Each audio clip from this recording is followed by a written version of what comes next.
Šių metų Liepos 28 dieną Panevėžio rajono savivaldybėje vyko konferencija Kalbėk drąsiai.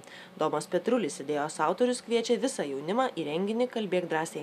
Šito projekto pagrindinis yra tikslas, kad šie metai yra savanorystės metai. Ir būtent todėl, kad savanorystė pas mus nėra labai dar įaugusi kraują, ypatingai kaimiškose vietovėse, kur, aišku, galbūt ir to darbo daugiau yra ir tas užimtumas toks prie ūkio daugiau.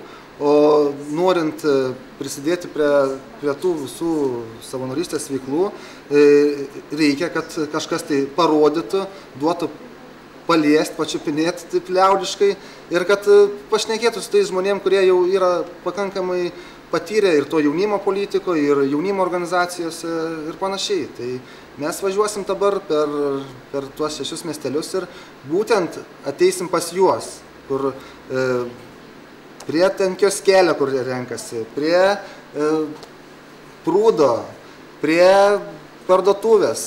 Ir būtent ten mes su jais bendrausim.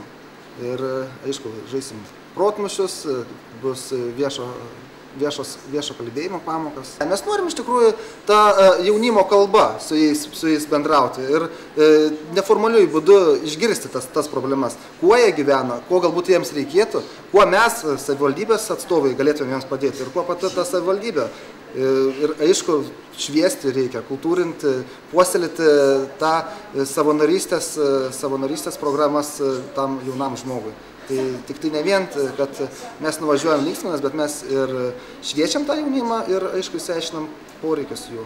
Mes patys pravažiavome prieš šią akciją, juos būtent pakviesti, kas neturi internetinės erdvės, ar negali pažiūrėti, ar ten bendruomenio namus nelabai nueina. Tai mes patys važiavom, siūlėm, kvietėm.